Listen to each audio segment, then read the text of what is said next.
부담스러운 이야기일 수 있겠지만요, 이 세상에는 이 두 가지 종류의 교회가 있는 것 같습니다.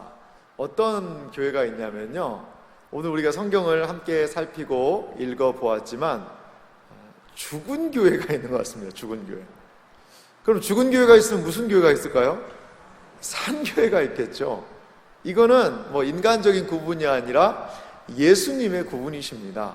예수님이 보실 때 이 세상에는 죽은 교회가 있고요, 또 죽은 교회와 반대적으로 산 그런 교회가 있다는 것이죠. 오늘 성경 말씀을 좀 보면 예수님께서 책망하시는 그러한 한 교회가 등장을 합니다. 오늘 비도 오고 비를 뚫고 교회에 왔는데 책망받는 교회에 대해서 설교를 들어야 된다. 참 비 맞는 거와 비슷하게 힘들기는 할 수는 있습니다. 하지만 예수님께서 왜, 무엇 때문에, 어떠한 기준으로 교회를 좀 바라보시고 그리고 교회에 대하여서 말씀하시는지 오늘 우리가 좀 살펴보았으면 좋겠습니다. 요한계시록에는요, 후렴구와 같은 한 구절이 계속 등장을 하고 있습니다. 오늘 우리가 읽었던 요한계시록 3장 6절 말씀도 계속 이런 말씀이 있죠. 귀 있는 자는 성령이 교회들에게 하시는 말씀을 들을지어다. 자, 2장 29절에도 있죠. 귀 있는 자는 성령이 교회들에게 하시는 말씀을 들을지어다. 그리고 2장 계속해서 17절에도 보니까요, 귀 있는 자는 성령이 교회들에게 하시는 말씀을 들을지어다. 한 교회마다 마지막에는 꼭 이 말씀을 하신다는 거죠. 지금 우리가 살펴보고 있는 7교회의 이야기는요, 그냥 단순하게 옛날에 그런 일이 있었다더라, 이게 아닙니다. 귀 있는 교회라면 들어야 되는 거예요. 귀 없으신 분 계신가요? 다 귀가 있잖아요. 귀는 뭐 하라고 있죠? 들으라고 있는 겁니다.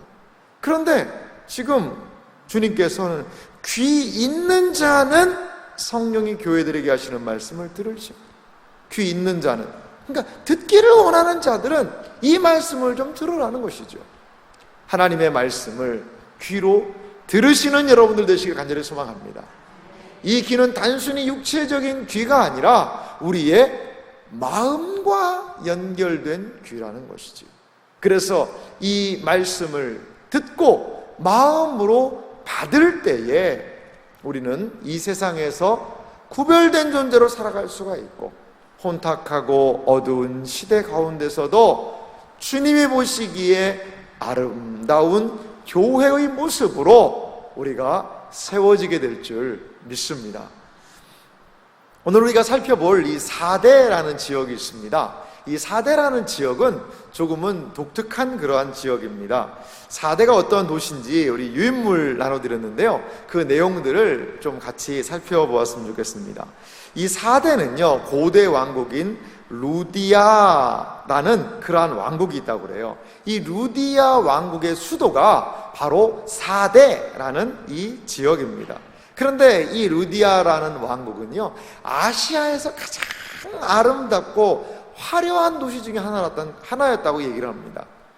그래서 이 루디아 왕국이요, 세계 역사에서 중요한 이유가 있는데, 그것은 뭐냐면 이 루디아 왕국이 인류 최초로 무엇을 만들었냐면 금과 은으로 화폐를 주재했다는 거죠. 아주 이 사람들 똑똑한 사람들입니다.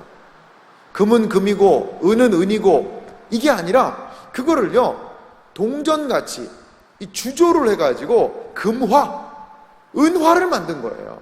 그래서 이 금을 어떻게 한 거죠? 통용시킨 겁니다. 상거래에 통용시킨 거예요.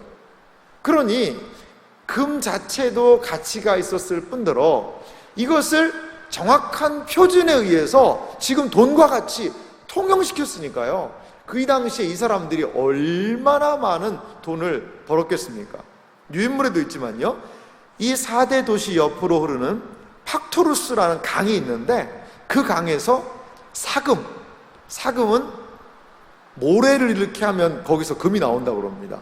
모래를 물로 이렇게 다 걸러내서 거기에서 금을 채취해 가지고 그걸로 금화, 은화들을 만들어서 이 4대, 그러니까 이 루디아 왕국은 엄청난 부를 유지할 수 있었다는 것입니다. 주전 6세기에요. 크로에수스라는 이 4대의 루디아 왕국의 왕이 있었습니다. 그러니까 이 사람은 이 금화를 가지고 돈을 너무 많이 버는 거예요. 엄청난 부자예요. 금부자죠, 금부자. 이 많은 금화로 돈을 벌다 보니까 이 사람이, 그러니까 돈이 많으니까 뭐 군사력도 키울 수가 있고 많은 것들을 할 수 있지 않겠습니까? 그러니까 그 당시에 강대국인 페르시아가 이제 갓 시작을 했거든요. 그러니까 페르시아하고 전쟁을 붙은 겁니다. 페르시아하고 한번 붙어보자는 거죠. 그래서 우리가 잘 아는 페르시아의 왕이 있죠. 어떤 왕 아시죠, 여러분? 고레스 왕 아시죠? 페르시아의 거의 초대 왕인데요. 이 고레스하고 이 4대 루디아 왕국하고 전쟁이 붙은 겁니다. 싸움이 붙은 거죠. 전쟁은 누가 걸었다고요? 이 루디아 왕국이, 이 왕 크로에수스가 이 전쟁을 걸었습니다. 그런데 역사적으로요, 이 4대는 상당히 성이 견고합니다. 견고해서 전쟁에 거의 져본 적이 없습니다. 그런데 이 고레스와의 싸움에서 이들은 패하고 말았다는 것입니다. 유인물을 제가 몇 가지 읽어드릴게요. 한번 보십시오. 4대 그러나, 가로 3번에 보면 중간쯤에 그러나가 있습니다. 그러나 4대 성은 워낙 철옹성이어서 공략하기가 쉽지 않았다는 거죠. 이 도시 성체는 부분적으로요 460m의 높이를 가진 언덕 꼭대기에 세워졌고 3면이 절벽으로 둘러싸여 있었다는 거죠. 그러니까 여러분, 얼마나 천혜의 요새입니까? 높이가 한 460m나 되는 그 위에다가 성체를 쌓았고요, 그리고 3면이요 절벽이에요, 절벽. 그러니까 그 절벽을 기어 올라가지 않고서는 그 성을 넘어갈 수가 없는 거죠. 그러니까 4대는 사방을 지키는 것보다 한쪽만 지키면 돼요, 한쪽만. 그런데 페르시아 군대가 이 4대를 점령해 버렸다는 거죠. 어떻게 점령했을까요? 역사의 전설에 의하면 이런 얘기가 있습니다. 워낙 이 4대가요 철옹성이니까 이 고레스도 어떻게 그 성을 쉽게 공략이 안 되는 거예요. 워낙 철옹성과 같은 성이니까요. 그런데 가만히 그 성벽을 좀 보니까 이 깎아지른 듯한 절벽이 있는데, 거기 성체에서 군사들이 이렇게 장난을 하다가 이 투구를 뚝 떨어뜨린 거예요. 투구를. 그러니까 예나 지금이나 보급품을 잃어버리면 어떻게 될까요? 큰일 나죠. 막 뺑뺑이 돌고 큰일 납니다. 그러니까 그 군인이 투구를 뚝 떨어뜨려서 그냥 성벽 아래로 떼굴떼굴 굴러가는 거예요. 어떻게 해요? 근데 그거를요 페르시아 군사 하나가 가만히 보고 있던 거죠. 그랬더니 완전히 뭐 깎아지른 절벽 같았는데 어디서 사람 하나가 샥 기어 나오더라는 거예요. 그러더니 아래로 내려가서 그 투구를 얼른 주워다가 그냥 샥 올라가더라는 거죠. 그러니까 그 페르시아 군사가 저기에 뭔가 문이 있구나, 그걸 안 거죠. 수원에 가면 수원 화성이 있습니다. 수원 화성이 있는데요, 제가 이제 사역하던 그 교회 바로 앞에 이 수원 화성이 있었습니다. 이 밤 되면요 이 수원 화성의 야경이 얼마나 멋있는지 몰라요. 수원은 4개의 그 문이 있거든요. 북쪽에는 장안문이라고 해요. 북쪽이 이게 정문입니다. 왜 보통 이제 남쪽이 정문인데 왜 북쪽을 정문으로 했나 봤더니 임금이 장안문으로 들어온다는 거예요. 한양에서 들어온다는 거예요. 그래서 거기를 정문으로 삼았습니다. 이 남문이 팔달문이고요, 그리고 뭐 창녕문, 화서문 이렇게 해가지고 4개의 문이 있습니다. 그런데 제가 이렇게 성을 이렇게 돌아보니까요, 가끔 가다 보니까 무슨 문이냐면 암문이라는 게 있더라고요. 암문. 암컷 문이 아니라 어두울 암자예요. 그러니까 숨어있는 문이라는 거예요. 암문이 있더라고요. 그러니까 성문만이 아니라 그런 암문, 숨어있는 문을 둬서 병사들이나 물자들을 몰래 했던 것 같습니다. 마찬가지로 이 4대 성도 아무리 철옹성이라 하더라도 이러한 암문이 거기 있었던 것 같아요. 그래서 페르시아 이 군사들이 몰래 그쪽으로 기어 올라갔더니 아니나 다를까 거기에 문이 있는 거죠. 그래서 그 문을 뜯고 들어가 가지고 성문을 열고 본대가 들어와서 이 4대, 이 철옹성과 같은 정말 자연적인 요새요, 천혜의 요새인 여기가 점령당한 일이 있었다는 거죠. 이게 역사적인 사실입니다. 아마도 이 4대 지역에 있던 사람들은 그때를 기억하고 알 수 있었을 것입니다. 그래서 유인물을 제가 좀 더 읽어볼게요. 반가로 3번의 밑에서 한 셋째 줄 보면요, 페르시아 군대는 성을 공격하여 마침내 4대를 정복하였습니다. 4대는 이후 페르시아 제국, 버가모 왕국, 이게 한 번 더 지는데요, 이게 버가모라는 그 나라한테 당해요. 그리고 로마 제국에 복속된 그런 상황이 있습니다. 가로 4번을 보면요, 반가로 4번을 보면 주 17년에 일어난 지진으로 4대는 황폐화 되었다는 거죠.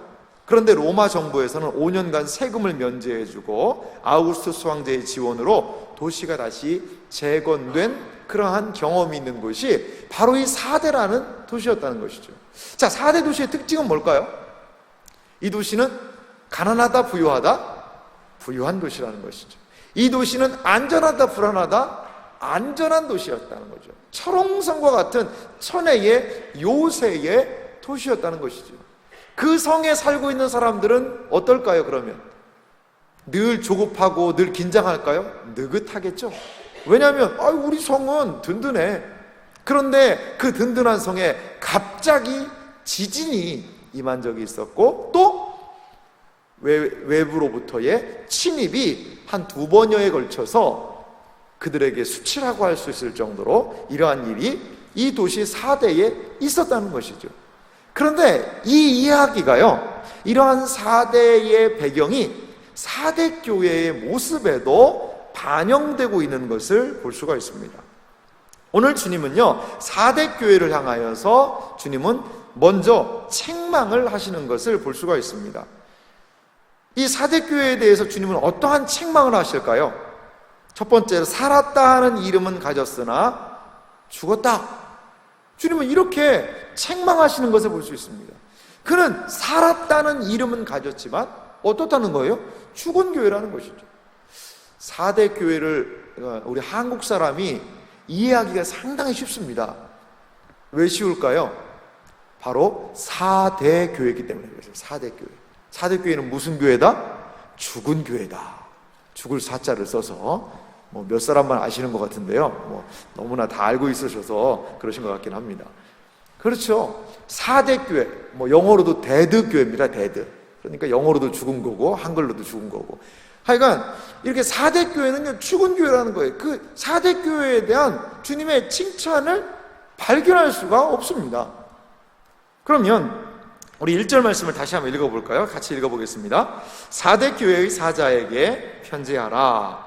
하나님의 7 영과 7 별을 가지신 이가 이르시되, 내가 내 행위를 아노니 내가 살았다 하는 이름은 가졌으나 죽은 자로다. 아멘. 이 4대 교회는요, 살았다 하는 이름만 가졌어요. 가로 1번을 보면요, 살았다 하는 이름만 가졌지만 생명의 능력을 나타내지는 못하고 이름만 가진 신앙생활을 한다는 것을 이게 의미한다는 거죠. 살았다는 이름만 있다는 거죠. 겉으로 보기에는요, 살아 보여요. 그 4대 지역이 돈이 많고 안정적이고 그렇기 때문에 이 4대 교회 같은 경우에도 뭔가를 막 열심히 했던 것 같습니다. 다른 사람이 볼 때는 야, 저 교회 살아있는 교회네, 그런 말 하죠. 살아있네, 살아있어, 이런 표현을 하지 않습니까? 4대 교회가 그런 교회였어요. 겉으로 보기에는 이야, 저 교회 이번에 막 뭐를 했대, 뭐를 하고 뭐를 또 사고 교회를 치장을 하고 무엇인가 바쁘게 분주하게 막 진행이 돼요. 딱 겉으로 보기에는 살아있는 것 같습니다. 활동하는 것 같습니다. 움직이는 것 같습니다. 그런데 우리 주님은 이 교회에 대해서 무엇을 얘기하세요?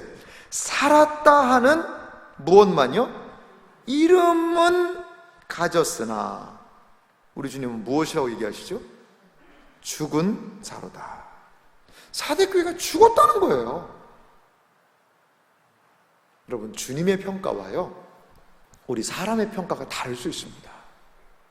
주님의 평가와 사람에 대한 평가가 같으면 너무나 좋지만요, 우리 인간적인 평가가 틀릴 수도 있다는 것을 우리 주님은 보여주고 계세요.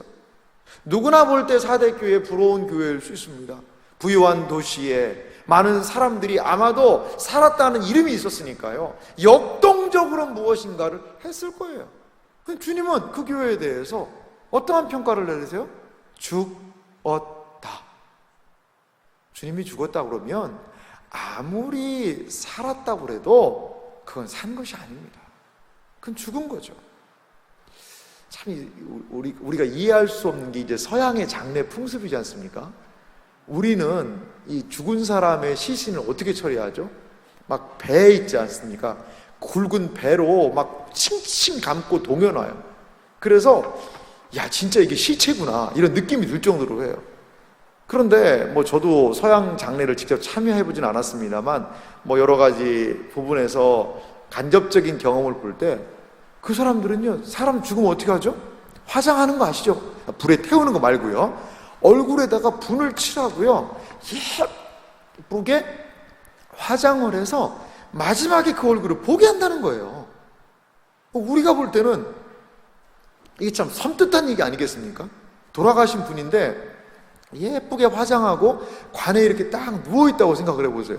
우리가 생각할 땐 이걸 너무나 놀랄 일인데, 이 서양 사람들은 그런 풍습이 있는 거죠. 고인의 마지막 모습을 그렇게 보는 그런 풍습이 있는 것 같습니다. 그런데요, 아무리 시체에다가 화장을 한다고 해서 그 사람 살아날까요? 아니죠. 이 우리나라는 이 죽음을 더 직면하게 하는 것 같아요. 서양은 죽음을 좀 예쁘게 꾸며놓은 것 같고요, 우리는 그 죽음 자체를 철저하게 직면할 수 있도록 하는 그러한 문화가 아닌가, 이러한 생각은 듭니다. 오늘 주님께서는요, 아무리 이 교회가 화장을 하고 아무리 바쁘고 분주하고 화려하고 해도 그 중심을 탁 보시면서 너네 죽었다 라고 얘기하신다는 거죠. 그러면 이 사대교회가 죽었다라는 것은 어떠한 의미가 있을까요?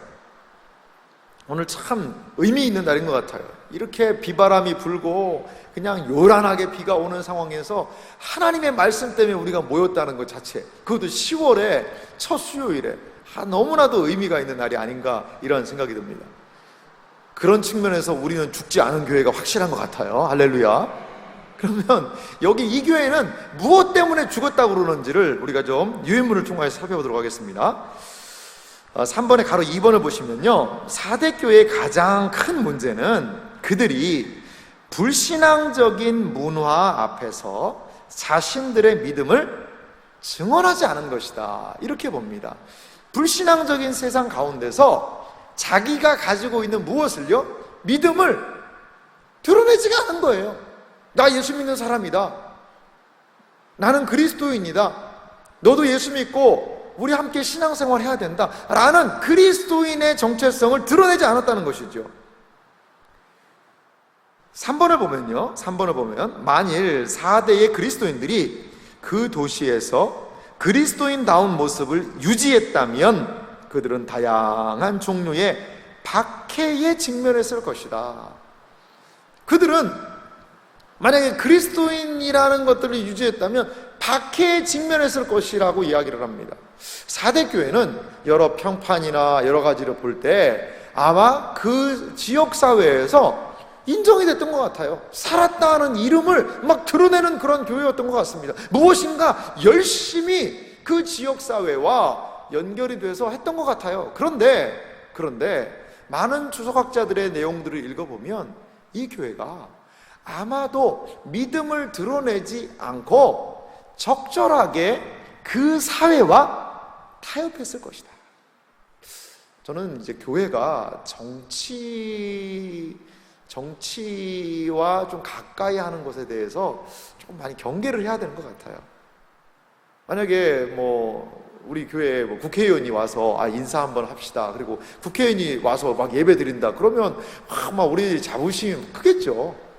그런데 사실 교회는요, 교회답게 하는 게 가장 좋지 않나 생각이 듭니다.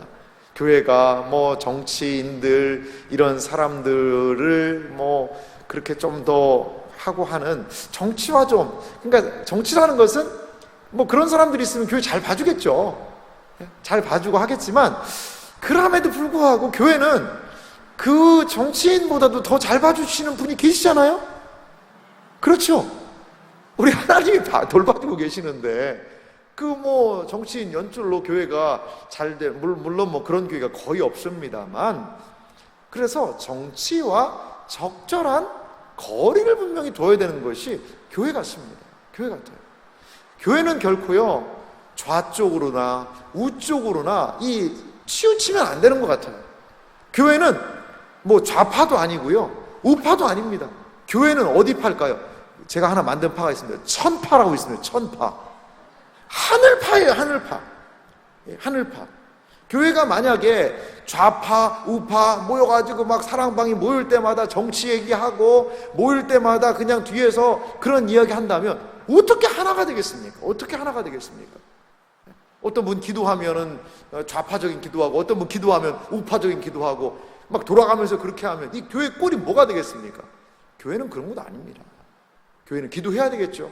나라와 민족을 위해서 분명히 기도해야 됩니다. 그런데 자신의 정치적인 의견을 반영해서 기도하는 것이 아니라, 우리는 무슨 파? 좌파, 우파가 아니라 천파.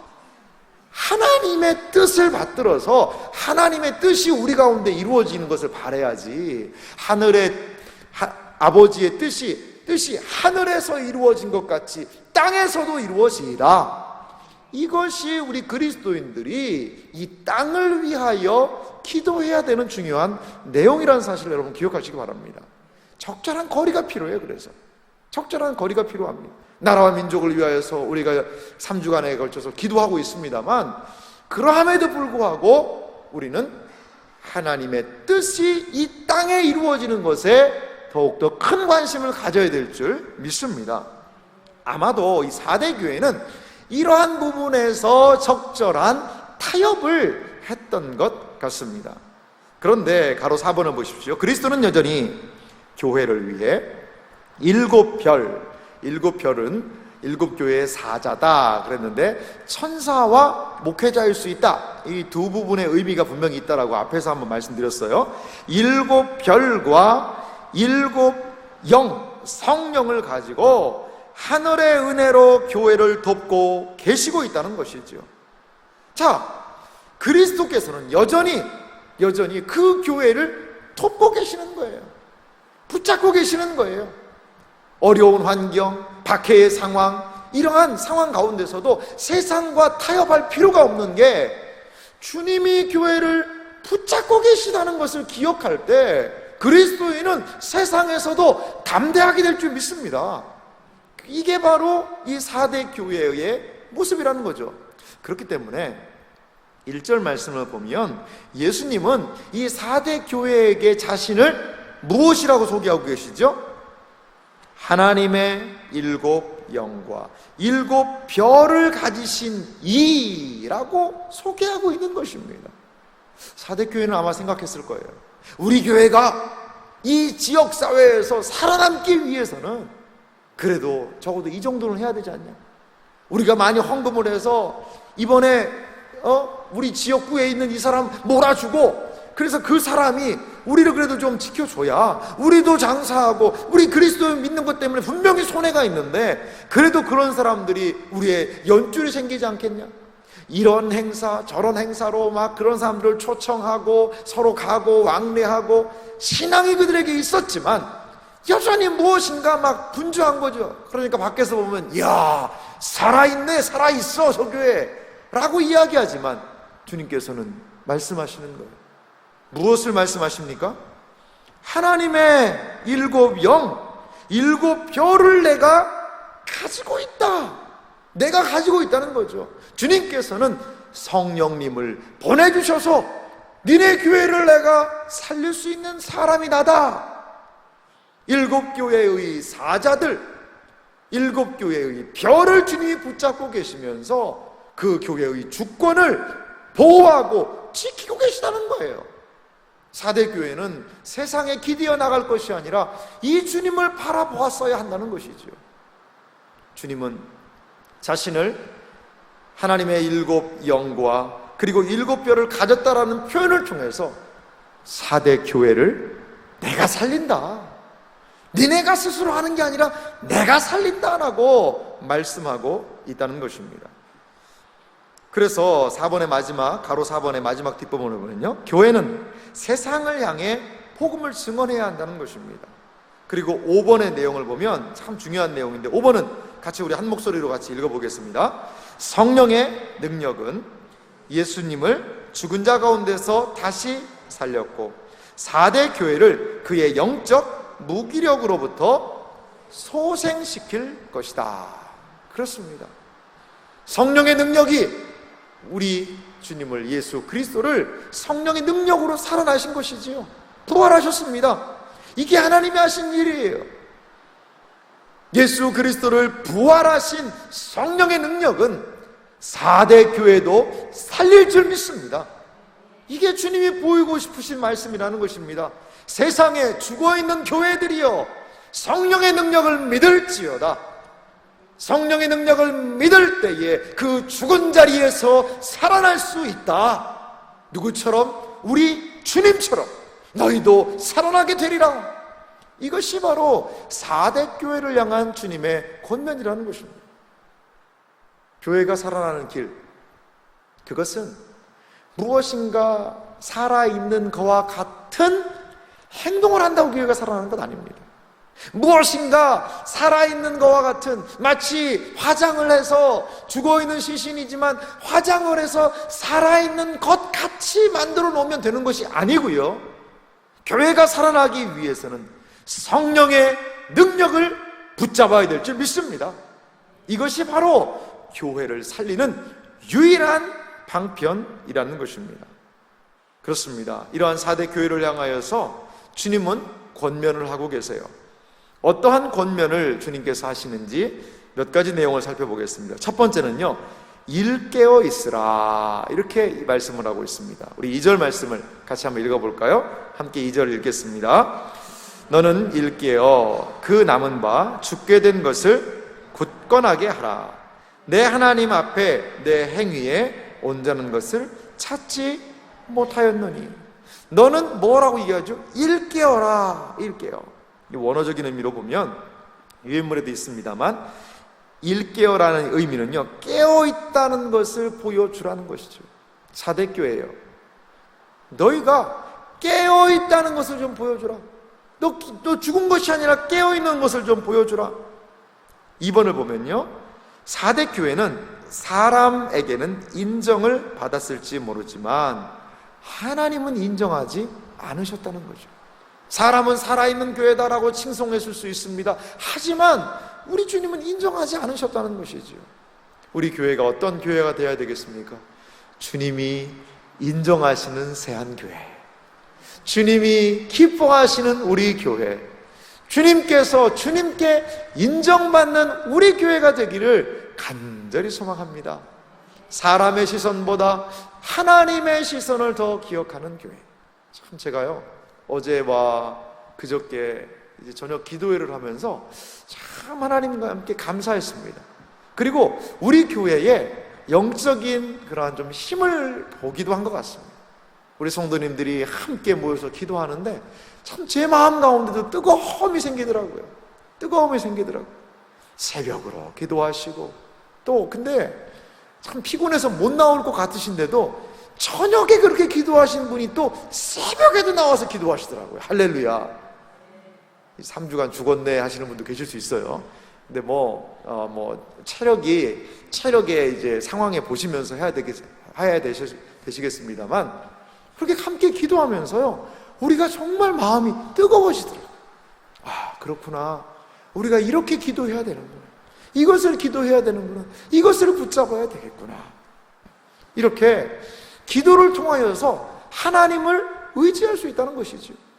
기도는요, 우리로 하여금 우리가 가장 붙잡아야 될 가치가 무엇인지를 보여주고, 기도할 때에 우리를 살리는 것이 무엇인지를 명확하게 드러나게 한다는 것입니다. 가만히 혼자 앉아서 곰곰이 생각하면 이걸 하면 잘 될까? 저걸 하면 잘 될까? 야, 다른 교회, 어떤 교회는 이런 거 한다더라. 우리도 한번 해보자. 아이고, 요새는 이런 것들을 어디서 한다는데 우리도 한번 해보자. 그런데 기도하면요, 기도하면 하나님이 마음을 부어주세요. 사실 제가 3주간 기도, 이걸 너무 많이 얘기해서 죄송합니다만, 강단 기도, 요 앞자리에서 제가 여름에, 그 뜨거운 여름에 강단 기도 한 3주 하면서 기도하고 마음을 하는데, 하나님이 특세 다음에 꼭 기도해라, 이런 마음을 많이 주시더라고요. 마음을 좀 많이 주셨어요. 근데 이게 저녁에 기도하는 게 이게 쉽지가 않더라고요. 저도 예전에 해봐서 알고. 사실 조금 주저하고 망설이기도 한 게 사실입니다. 그래서 사실은 추석이 지나면 바로 해야지, 이런 생각이 있었는데 조금은 제가 타협을 했습니다. 그래서 그래도 교회가 큰 일을 앞두고 한번 해야 되지 않을까. 그래서 10월에 한번 3주를 한번 해보자. 주님의 마음에 순종하는 거죠. 그런데 주님의 마음에 순종하면 꼭 주님이 무엇을 주시냐? 은혜를 주시더라는 거죠. 주님의 마음에 때로 몸이 힘들고 육신이 연약해도 그 자리에 나아가면 하나님이 분명히 거기에 은혜의 보따리를 예배해 주셔서 그것을 풀어주시더라고요. 그렇습니다. 교회가 어떻게 살아납니까? 주님을 의지할 때에, 주님을 신뢰할 때에, 세상 바라보지 않고 주님 바라볼 때에, 그것은 말씀과 기도로 거룩하여 지느니라 라는 그 성경의 말씀과도 동일하게 주님의 몸된 교회도 주님의 말씀을 통하여 깨닫게 되고 기도를 통하여 그 주님을 더욱더 의지하게 되고, 이것이 살아있는 교회로 나아가게 되는 두 원동력이 될 줄 믿습니다. 그렇습니다. 이 교회는 깨어 있어야 됐다는 것이죠. 위쪽에 3번을 보니까요, 가로 3번을 보면 4대 교회는 삶을 바꾸고 자기들이 방심하고 있지 않다는 것을 증명해야 하는 상황에 놓였다는 것이죠. 이 4대의 방종에 대해서 역사가 헤로도토스라는 사람이 있습니다. 이 사람이요, 이러한 이야기를 했습니다. 4대 주민은 시간이 갈수록 도덕적인 기준이 해이해져 아예 노골적인 방종을 일삼았다. 이 역사가 헤로도토스는요, 이러한 이야기를 했어요. 이게 무슨 말일까요? 4대가 워낙 철옹성이고 자연적인 요새고 그리고 워낙 풍요롭고 하다 보니까 그 삶 자체가 방종함으로 치닫게 됐다는 거죠. 방종함으로. 그 교회도요, 시대적인 영향과 이 문화적인 영향을 그대로 받아서 지금 어떻게 하고 있는 거죠? 방종하고 있는 것입니다. 방종하고 있는 것이죠. 그래서 5번을 보면 주님은 도둑과 같이 임하신다라고 이야기하고 있지 않습니까? 3절 말씀 우리 같이 한번 읽어보도록 하겠습니다. 3절 말씀 함께 읽도록 하겠습니다. 3절 읽습니다. 그러므로 내가 어떻게 받았으며 어떻게 들었는지 생각하고 지켜 회개하라.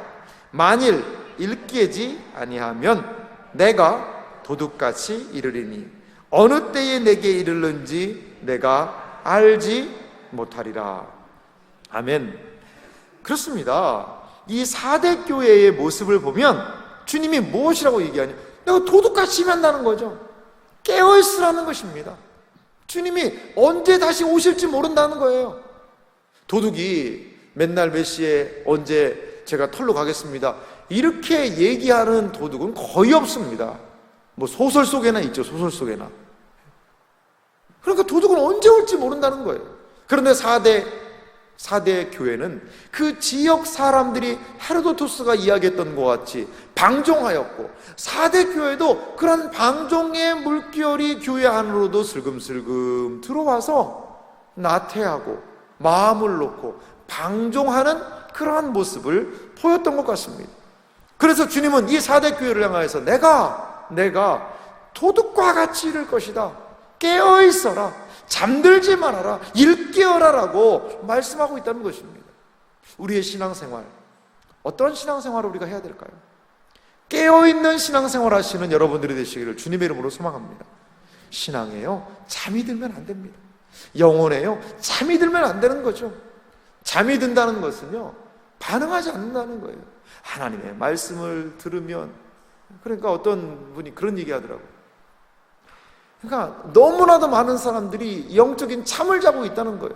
그래서 막 설교를 하고 막 하면 눈을 이렇게 살짝 눈을 떴다가 그냥 하고 또 잔다는 거예요.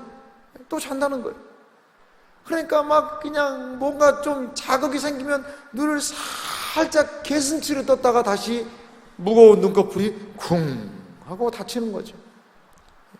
그러한 신앙생활, 하나님의 말씀에 들을 때는 네, 그럴 수도 있겠네요. 하지만 문을 나가면서 오늘 설교 제목이 뭐였지? 글쎄, 뭐였더라? 그러면서 그냥 가는 거예요. 그게 잠이죠. 말씀이 생각이 안 나는 거죠. 말씀이 생각도 안 나는데 삶에서는 열심히 기도할까요? 당연히 기도할 수 없죠. 말씀과 기도가 없는데 삶에서 하나님을 붙잡고 역동적인 믿음의 삶을 살 수 있을까요? 불가하죠. 그러한 영적인 수면 상태로 영적인 침체 상황에 놓인다는 것이죠. 깨어 있어야 한다는 것입니다. 먼저 하나님의 말씀을 들어야 할 줄 믿습니다. 들어서 영혼의 잠을 깨고, 그리고 그 깨어난 각성된 하나님의 말씀을 붙잡고 기도할 때에 각성된 그 모습으로 살아갈 수 있는 능력이 생길 줄 믿습니다. 그렇습니다. 이 4대 교회는 그러해야 했다는 것이죠. 주님이 도둑과도 같이 임하겠다고 말씀하고 계십니다. 두 번째 주님에 대한 권면이 있습니다. 주님의 권면은요, 굳건하게 하라는 거죠. 굳건하게 하라. 2절에도 우리가 읽었습니다만 그 남은 바 죽게 된 것을 굳건하게 하라는 것입니다. 이 원어적인 의미로 굳건하게 하다는 것은요, 굳건하게 하는 것을 시작하라라는 의미가 있습니다. 자, 4대 교회는요, 그 행동을 좀 보면요, 어느 것이든 충분한 것이 되지 못하였다. 이 4대 교회는요, 충분하지가 않았어요. 조사를 해보니 부족한 것이 발견되었다는 것이죠. 그들의 행위, 사랑, 믿음, 섬김, 인내 등 모든 신앙적인 행위가 하나님 앞에서 온전하지 않았다는 것이죠. 조사하면 어떻게 해요? 다 나오는 겁니다. 하나님께서 그 행위를 다 조사해 보신다는 거죠. 어느 것이든지 충분하지 못했다는 거예요. 이 4대 교회는 무엇인가 계속 부족해요.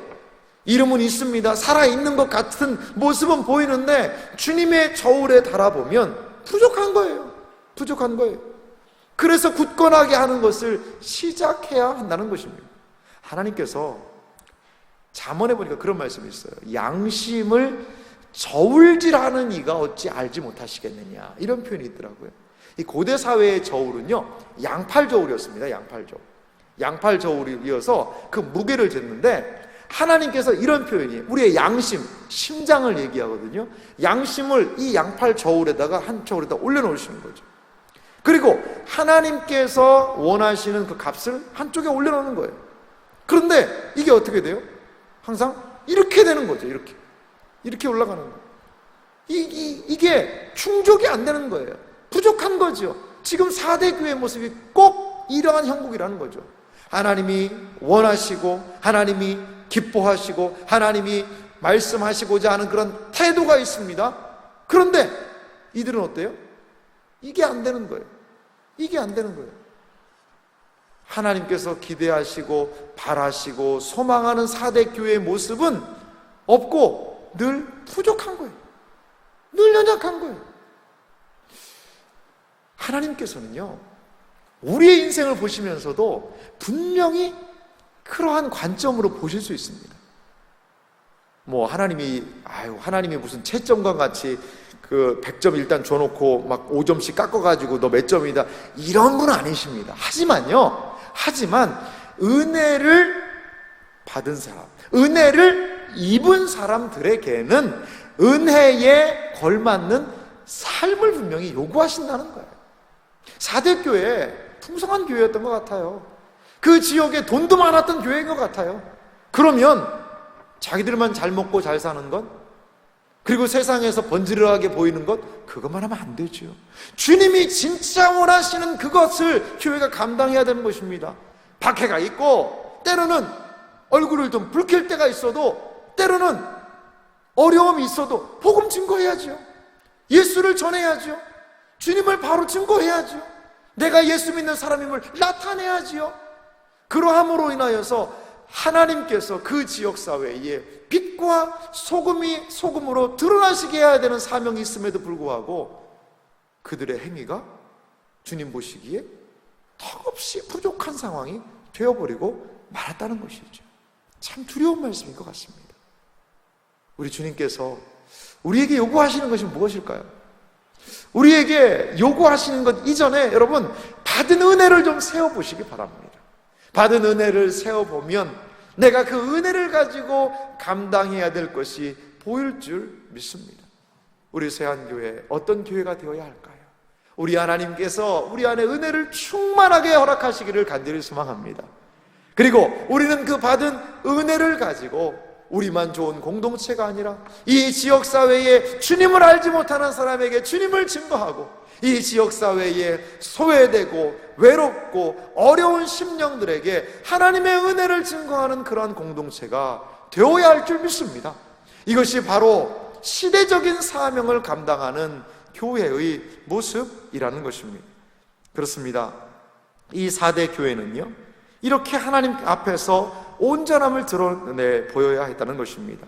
특별히 이 4대 지역에는요 아르테미스 신전이 있었는데 이 신전은 짓다 말았다는 거죠. 짓다 마른 신전이라는 것이죠. 끝까지 온전하게 짓지를 못한 그 신전이 있었다는 것이죠. 그래서 주님이 온전함을 보여라, 굳건하게 하라라는 이 말씀을 통하여서 그들은 알았을 것입니다. 맞아, 짓다가 말하면 안 되지, 짓다가 포기하면 안 되지 라는 생각을 그들도 동일하게 하였을 것이라는 거죠. 그렇습니다. 여러분, 짓다만 인생, 고치다만 인생, 그거 되면 안 됩니다. 차가요 고장이 나요. 고장이 났는데 그런데 그 고장난 차를 몰고 나간다고 생각을 해보세요. 고장난 차를, 저 아는 그 전도사님이 사고가 나가지고 교통사고가 나서 병원에 한번 이제 가봤거든요. 그래가지고 어떻게 했냐, 뒤에서 트럭이 와서 받았다는 거예요. 그래서 어떻게 그런 일이 있을 수 있냐 했더니 그 트럭이 브레이크 쪽이 좀 잘 안 됐는데 그 사람이, 운전기사가 그냥 자기 혼자 고쳤대요. 집에서 연장으로 이렇게 해서 그냥 혼자 고치고 그냥 몰고 나온 거예요. 그래서 앞에 차가 있으니까 브레이크를 밟았는데 어떻게 된 거예요? 안 되는 거예요. 이게 안 되는 거예요. 처음에는 좀 됐었겠죠. 그러니까 고치다만 차를 가지고 나가면 어떻게 돼요? 사고 나죠. 마찬가지인 것 같아요. 우리 그리스도인들도요, 하나님께서 우리를 완전히 고치시기 원하는데 정말 그래서 은혜를 더 충만히 받고 그렇게 거하면 좋은데 한 반쯤 고쳤는데 그냥 나가버리는 거예요. 그거 더 무섭습니다. 그런 차가 아예 망가진 차면 움직이질 않는데 반쯤 고친 차는 꼭 끌고 나간단 말이에요. 그러니까 사고가 나는 것이죠. 주님께서 우리를 온전하게 고치시듯이 우리의 인생도 온전하게 짓다만 이 신전의 모습과도 같은 것이 아니라 온전함으로 세워지는 그러한 교회, 그러한 인생이 되기를 간절히 소망합니다. 그렇습니다. 이 4대 교회의 회복은요, 생각해야 됐습니다. 계속해서 사려 깊게 생각하고 기억하라, 복음의 의미를 기억하라라고 권면하고 있습니다. 그리고 지키어 회개하라는 거죠. 회개의 지름길은 하나님의 말씀을요 기억하는 것입니다. 영적인 무감각을 회개해야 한다는 것입니다. 회개하기 전에 그래서요 기억하는 게 필요해요. 회개는요 생각이 낳은 결과물일 수 있습니다. 하나님의 말씀이 우리에게 임할 때 가장 먼저 일어나게 되는 반응은 생각입니다. 생각의 변화죠. 생각이 변화되다 보니까 자신의 삶을 돌아보게 되고 거기에서 회개라는 반응들이 나타나게 된다는 것입니다. 4대 교회는 생각하고 지켜 회개함으로 이 모든 상황을 이겨내야 한다는 것입니다. 4대 교회를 향한 주님의 약속을 마지막으로 살펴보도록 하겠습니다. 첫 번째는요, 흰옷을 입힌다는 거죠. 5절 상반절을 좀 보면요, 이런 말씀이 있죠.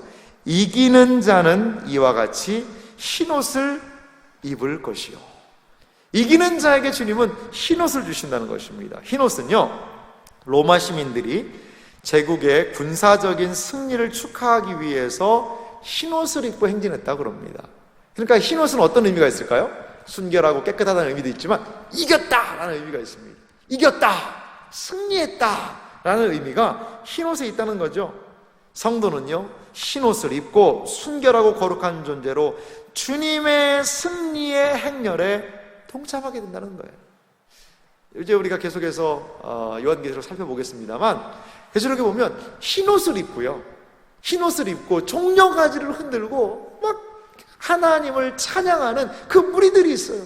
흰옷을 입은 거룩한 무리들에 대한 이야기가 천상의 성도들의 모습으로 등장하고 있습니다.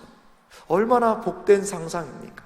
우리가 주님과 함께 승리를 누릴 것입니다. 누가요?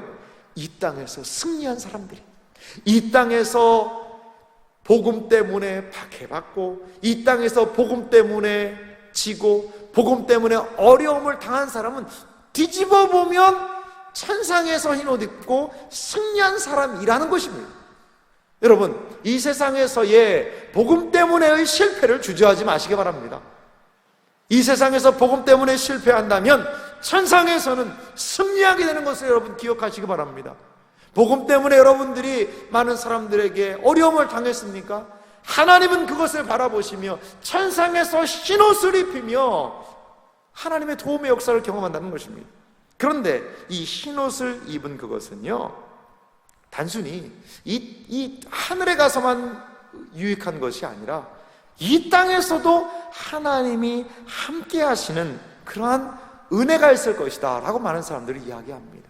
신앙생활 안에서 하나님이 우리에게 주시는 이 땅의 복과 또 천상의 복, 이러한 하나님에 대한 믿음을 본토하는 우리에게 주시는 하나님의 놀라운 은혜가 넘치시는 삶이 되기를 간절히 소망합니다. 또한 2절을 두 번째 보면요, 생명책에서 지우지 않는 그런 은혜를 이야기하세요. 5절 가운데 부분을 보면 이런 부분이 있습니다. 내가 그 이름을 생명책에서 결코 지우지 아니하고. 이름을 보면요, 신자의 이름은 땅에만 존재하지 않고 천상에 존재하는 살아있는 이름이라는 거죠. 주님은 신자들의 이름을 최종적으로 시인하신다, 이렇게 이야기합니다. 여기에 보면 생명책이라는 것이 등장을 합니다. 요한계시록 20장에도 생명책이 등장하거든요. 생명책에 우리의 이름이 기록이 되어 있다는 것입니다. 생명책에 우리의 이름이 기록이 되어 있다는 거죠. 근데 오늘 보니까 지우지 아니하고 이 단어가 있으니까, 야, 그럼 생명책에다 썼다 지웠다 하나?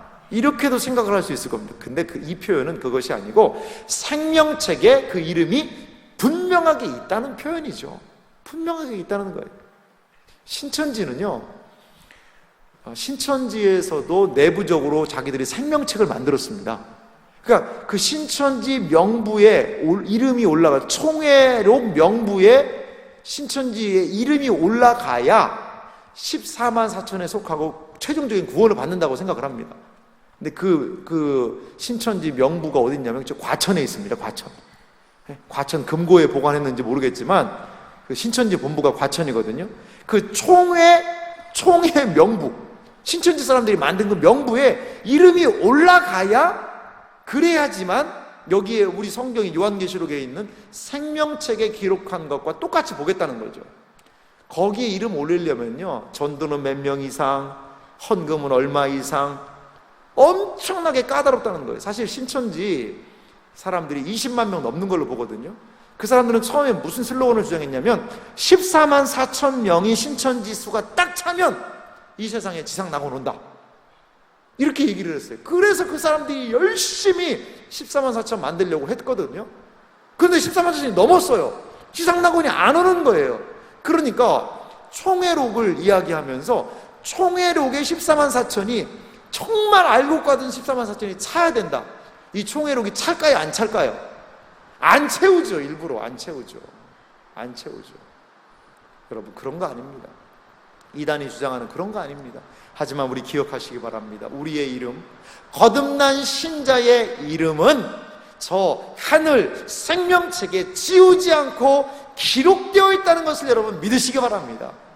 이것이 우리가 믿는 바고 이 땅에서 당당하게 살 수 있는 거예요. 우리의 이름이, 우리가 그냥 교회에서 몇 사람이 아이고 집사님 뭐 권사님, 장로님하고 알아봐주는 존재가 아니라 우리의 이름이요 하늘에 기록되어 있다는 거예요. 하나님께서 우리의 기록을 생명책에 기록하셔서 우리의 이름을 알고 계시다는 거예요. 이것이 우리에게 얼마나 큰 위로가 되는지 모르겠습니다. 마지막으로요, 세 번째 5절 마지막 부분을 보면요, 이러한 말씀이 있습니다. 같이 한번 읽어보도록 하겠습니다. 5절 마지막 부분 같이 읽겠습니다. 내 그 이름을 내 아버지 앞과 그의 천사들 앞에서 시인하리라. 우리 주님은요, 이름을 시인하신다는 거예요. 그리스도의 이름을 시인하는 사람들은 그리스도가 아버지 앞에서 그의 이름을 시인하는 것을 보게 될 거라는 거예요. 이 땅에서 그리스도의 이름을 시인하는 사람들, 인정하는 사람들은 하나님이 아버지 앞에서 예수님이 내 이름도 인정해 주시는 것을 보게 될 것이라는 것입니다. 시인을 하는 것은요, 복음서에서는 박해의 문맥에 등장을 한다고 그래요. 이 시인한다는 것은. 그래서 신자들은 예수님의 본을 따라 고난을 받더라도 그들이 믿음을 증언하라는 권함을 받는 것이죠. 시인하라. 박해의 상황이 있다 하더라도, 신앙생활을 함으로 인한 손해가 있다 하더라도 시인하라는 거예요, 주님을. 그러면 그 시인함으로 인하여서 우리의 믿음이 증언될 수 있다는 것입니다. 우리 교회, 주님의 이름을 시인하는 교회, 그래서 이 땅에 주님의 이름을 드러내는 교회가 되기를 간절히 소망합니다. 이것이 우리에게 필요하다는 것이고, 이것이 이 교회가 4대 교회가 회복해야 되고 붙잡아야 되는 내용이었다는 것이죠. 우리 화살표로 된 부분 같이 한 목소리로 읽어보겠습니다. 교회의 진정한 회복은 성령의 능력을 의지하고 교회를 붙들고 계시는 주님을 기억하고 바라보는 것이다. 할렐루야. 그렇습니다. 교회가 어떻게 회복될 수 있습니까? 교회는요, 교회를 성령의 능력을 의지할 때에, 그리고 교회를 붙들고 계시는 주님을 기억할 때에 교회는 온전하게 이 세상 속에서도 회복되어야 될 줄 믿습니다. 마지막 정리된 내용을 제가 읽겠습니다. 증언하는 일의 부족함과 타협으로 인해 예수님은 4대 교회를 책망하고 계십니다. 그리고 구원의 생명의 복을 상속받으려면 타협을 이기라고 권면하고 계시다는 것입니다. 우리는 어떠한 교회가 되어야 하겠습니까? 우리는 어떠한 신자가 되어야 하겠습니까? 주님께서 우리에게 주신 말씀의 역사를 붙잡고 믿음 안에 살아가시는, 타협하지 않는 신앙으로, 살아있는 신앙으로 나아가시는 모두가 되시기를 주님의 이름으로 축원합니다.